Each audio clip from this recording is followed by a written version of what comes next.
C'est le lieu de la grande solitude. Et l'homme sait que vivre au désert ne signifie pas seulement vivre sans les hommes, mais vivre avec Dieu et pour Dieu. Une présence certaine, mais cachée et secrète. Pour celui qui marche au désert, il y a l'obligation de se concentrer exclusivement, de se contenter exclusivement de Dieu. La grande épreuve du désert, frères et sœurs, est en définitive celle de la foi. Sans la foi, on ne peut pas aller au désert. Sans la foi, on ne peut pas vivre au désert. Mais avec la foi, le désert peut revenir, le silence devient le sage et la solitude est la communion. Aujourd'hui, le monde a peur du désert. Voilà pourquoi notre carême nous ramène au désert. Le monde a peur du silence et le carême nous invite au silence. En fin de compte, le besoin de bruit est un symptôme de peur que le monde a vu, de problèmes non résolus, de refus de pensée. Jésus cherche le désert. Personne plus que lui ne pourrait ressentir le poids de la vie humaine approuvée par une l'absence de Dieu. Et ainsi, il ressent la nécessité de repartir au désert. C'est pour cette raison qu'il cherche toujours des moments de silence. Il y a un grand penseur, mais Gandhi qui dit que plus le temps passe, plus je réalise que je ne peux pas être heureux sans silence, sans prière. Voici le carême. Examinons notre conscience, frères et sœurs. Nous et le désert. Nous et le silence. Le silence dans la prière. Le silence à la messe.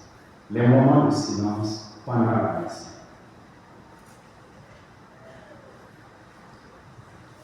J'ai fini le premier point. Vous êtes toujours éveillés. Tentation. Après avoir géré 40 jours, Jésus est tenté 3 fois par le diable. Et le diable l'invite à transformer une pierre en pain. Il l'invite à devenir un Messie puissant et glorieux. Il l'invite à manifester de façon spectaculaire sa puissance divine. Ces 3 tentations montrent 3 chemins. Mais si vous voulez, on peut les appeler 3 raccourcis. Parce que ce n'est pas les chemins officiels. 3 raccourcis que le monde propose toujours en promettant de grands succès.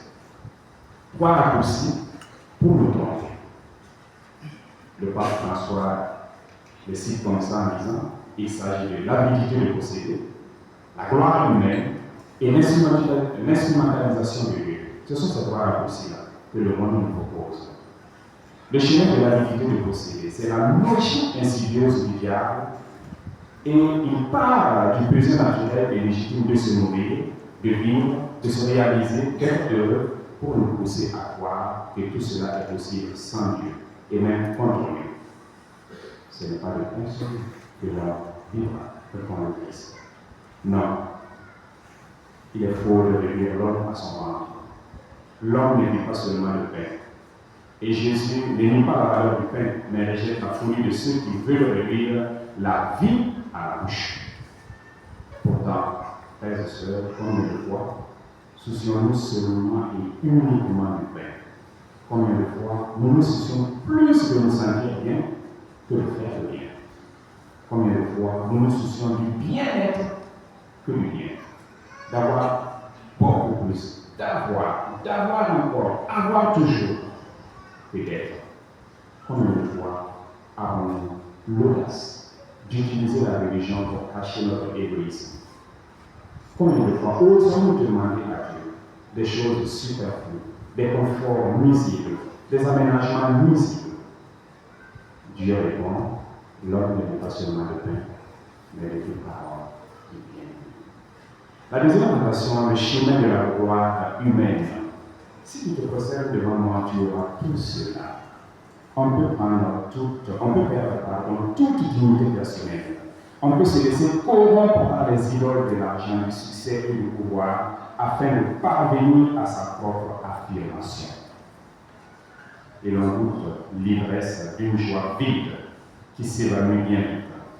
Et cela nous conduit également à faire comme les animaux ou encore les oiseaux, les parents, et la vanité. Mais tout cela, ça s'évanouit. C'est pourquoi Jésus répond, seul Dieu tu adoreras.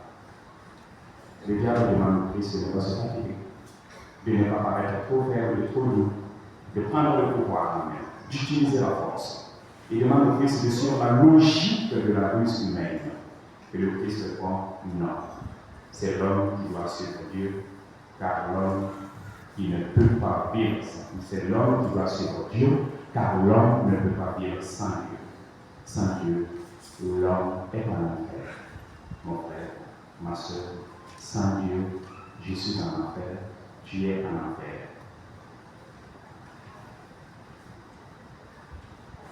Demandons cette grâce au Christ qui se présente comme un pauvre, faible, heureux de servir, à nous aussi d'imiter le chemin, car c'est dans cette faiblesse que Dieu est plus fort que tous. Aujourd'hui encore, c'est l'humilité qui triomphe de l'orgueil. La dernière tentation, frères et sœurs, est la tentation de l'instrumentalisation de Dieu à son propre avantage. Et Jésus oppose au diable en citant l'Écriture. Il invite à provoquer un miracle éclatant de la part de Dieu. Sa ferme décision est de rester humble et confiant devant son Père.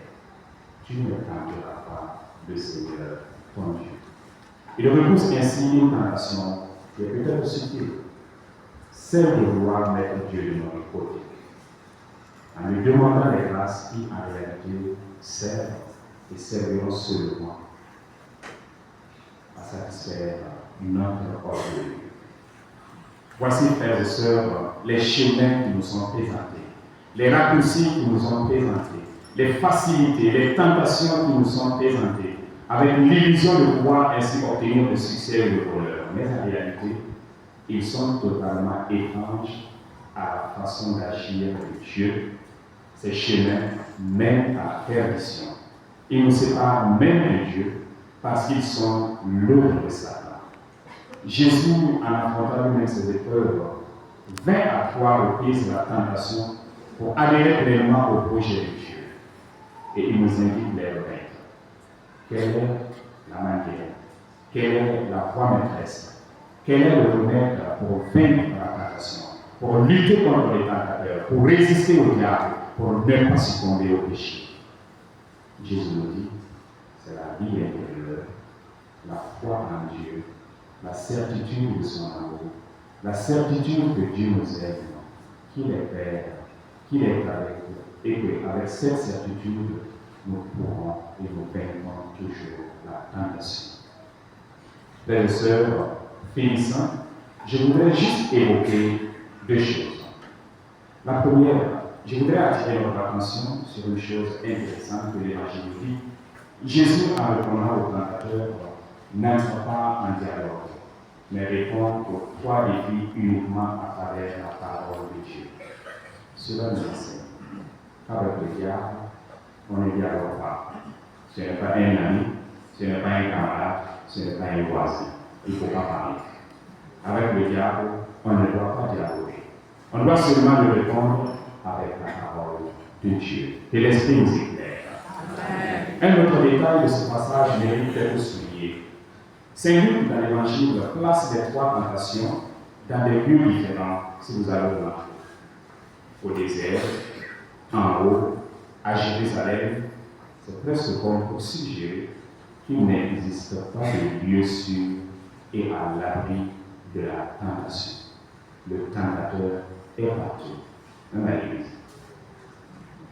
Par conséquent, dans chaque situation de notre vie, la tentation d'adopter des solutions et des réponses qui nous éloignent du projet de Dieu nous sépare de lui et nous guette toujours au coin de la rue et même à l'intérieur de notre propre maison.